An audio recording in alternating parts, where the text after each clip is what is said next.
if you really want to be successful. Follow your own advice that you always give to others. अर्थात जो सलाह हम दूसरों को देते हैं, अगर हम उसको खुद उस पर चलने लगे, फॉलो करने लगे उसे, तो हम निश्चित ही सक्सेसफुल यानी सफल हो जाएंगे। आज जो मेरा टॉपिक है वो है use of ever, use of once, use of at one time, at another time, use of now and now, sometimes, at times, since long, sooner or later. इसकी विशेषता एक और है कि हिंदी में हर शब्द में, इसमें हर सेंटेंस में कभी शब्द का प्रयोग किया है मैंने, कभी शब्द का। तो इस पर विशेष रूप से ध्यान दें। अंग्रेजी बोलने के लिए सेंटेंसेस बहुत ही अच्छे। देखिए पहला सेंटेंस, क्या तुमने कभी आमिर खान को देखा है?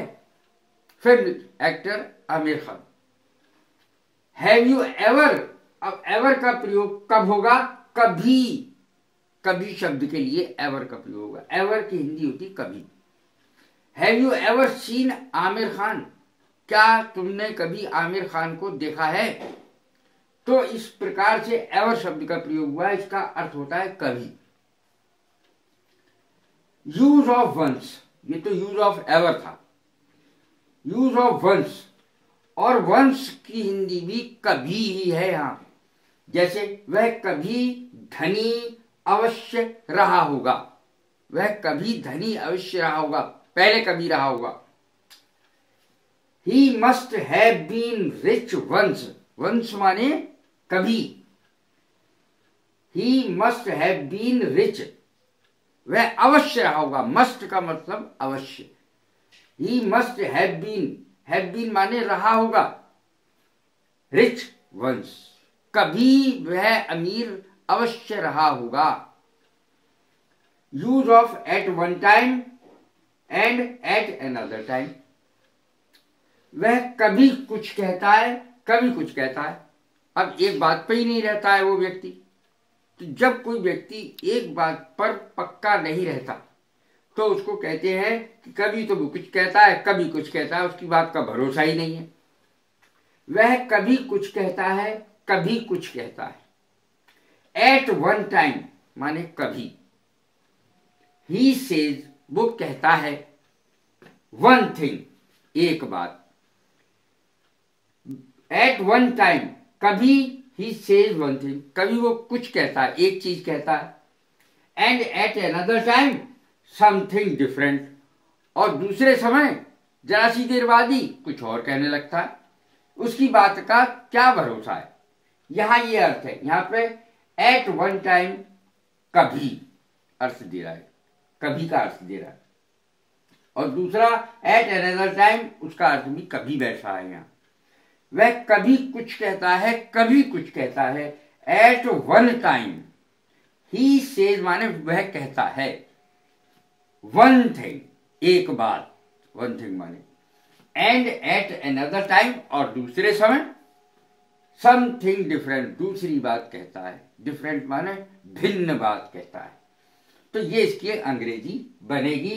एट वन टाइम और एट अनदर टाइम एक ही वाक्य में प्रयोग होगा। अब देखें use of now and now, अर्थात दो जगह नाउ है इसमें। नाउ माने होता है अब, लेकिन यहां पर कभी का अर्थ दे रहा है। वह कभी हंसता है, कभी रोता है। इस प्रकार के सेंटेंसेस बनेंगे कैसे? तो ये देखिए, हमेशा नाउ लगा करके बनेंगे। वह कभी हंसता है, कभी रोता है। नाउ ही लाफ्स, बहुत सरल है। Now he laughs, comma, now he weeps, दोबारा लग गया नाउ, तो दो बार नाउ लगेगा इसमें। वह कभी हंसता है, कभी रोता है, तो कभी की अंग्रेजी यहां क्या है? Now. Now he laughs, now he weeps. Laughs माने हंसना, वीप्स माने रोना। प्रेजेंट इंडेफिनिट टेंस के दोनों सेंटेंस है। Now he laughs, now he weeps, वह कभी हंसता है, कभी रोता है। समटाइम्स भी कभी के लिए आ गया है यहां पर। मैं वहां कभी कभी जाता हूं, यानी बहुत कम जाता हूं। ये अर्थ है। कभी कभी जाता हूं तो अंग्रेजी बनेगी कभी कभी की समटाइम्स। मैं वहां कभी कभी जाता हूं तो देखें अकेजनली भी इसकी अंग्रेजी बनेगी occasionally. I go there sometimes, I go there sometimes. यहां पर कभी कभी की अंग्रेजी है समटाइम्स या occasionally. I go there sometimes या अकेजनली, मैं वहां कभी कभी जाता हूं। अगला देखें, वह कभी कभी अनुपस्थित रहता है। यहां पर एट टाइम्स अंग्रेजी आई कभी कभी की, एट टाइम्स। वह कभी कभी अनुपस्थित रहता है। At times he remains absent. वह कभी कभी, रोजाना नहीं, कभी कभी एब्सेंट रहता है, कभी कभी अनुपस्थित रहता है। एट टाइम्स ही रिमेन्स रहता है, रिमेन्स माने रहता है। एब्सेंट वह कभी कभी अनुपस्थित रहता है। अगला देखें, सिंस लॉन्ग, इसका अर्थ बैठता है कभी से। यह मोबाइल कभी से या कभी का यहां पड़ा हुआ है। यह मोबाइल कभी का यहां पड़ा हुआ है। अब देखें इसकी अंग्रेजी, this mobile set. This mobile set, mobile माना होता है गतिशील।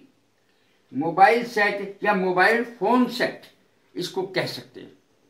This mobile set has been lying, has been lying here, अर्थात present perfect continuous tense. This mobile set has been lying here since long, कभी का, कभी से। सिंस लॉन्ग माने कभी से, तो यहां भी कभी का ही अर्थ आ रहा है इसका। This mobile set has been lying here since long, बहुत देर से, कभी का पड़ा हुआ है। This mobile set has been lying, present perfect continuous tense, here माने यहां। अब अगला सेंटेंस देखें, सूनर और लेटर, कभी ना कभी। इसकी अंग्रेजी होगी सूनर और लेटर। सूनर माने जल्दी, लेटर माने बाद में। मैं कभी ना कभी दंगल फिल्म जरूर देखूंगा। मैं, देखिए अच्छा खासा इंटरेस्टिंग सेंटेंस है। मैं कभी ना कभी दंगल फिल्म जरूर देखूंगा। आई विल वॉच, तो देखें टीवी जब हम देखते हैं तो वॉच शब्द का इस्तेमाल करिए। ध्यान से देखने के लिए वॉच कहते हैं। फिल्म देखने के लिए हमेशा वॉच शब्द का इस्तेमाल करें और किसी शब्द का इस्तेमाल न करें। वॉच शब्द, क्योंकि पिक्चर को, फिल्म को, नाटक को, टीवी की सीरियल्स को ध्यानपूर्वक देखा जाता है। I will watch Dangal movie, I will watch Dangal movie sooner or letter, कभी ना कभी मैं दंगल फिल्म जरूर देखूंगा। अब आई के साथ यदि विल लगाया जाए तो जरूर की अंग्रेजी नहीं आएगी। आई के साथ जनरली शैल का प्रयोग होता है, और यदि शैल की जगह हम विल का प्रयोग कर दें तो उसमें अवश्य शब्द खुद ही शामिल हो जाता है। I will watch Dangal movie sooner or letter, मैं कभी ना कभी दंगल फिल्म जरूर देखूंगा। ये इसकी हिंदी हुई। तो देखिए, ये जो मैंने use of ever, use of once, use of at one time, at another time, use of now, now, sometimes, at times, since long, sooner or later, इन शब्दों का प्रयोग करके मैंने अच्छे वाक्य बनाने की कोशिश की है जो आसानी से समझ में आ जाएंगे, कहीं कोई दिक्कत नहीं होगी। यदि कोई परेशानी फिर भी हो तो आप कमेंट करके मुझे बता सकते हैं, मुझसे पूछ सकते हैं। और यदि आपको ये पसंद आ रहे हो तो आप इनको शेयर कीजिए, लाइक कीजिए और सब्सक्राइब कीजिए। God bless you, thank you very much.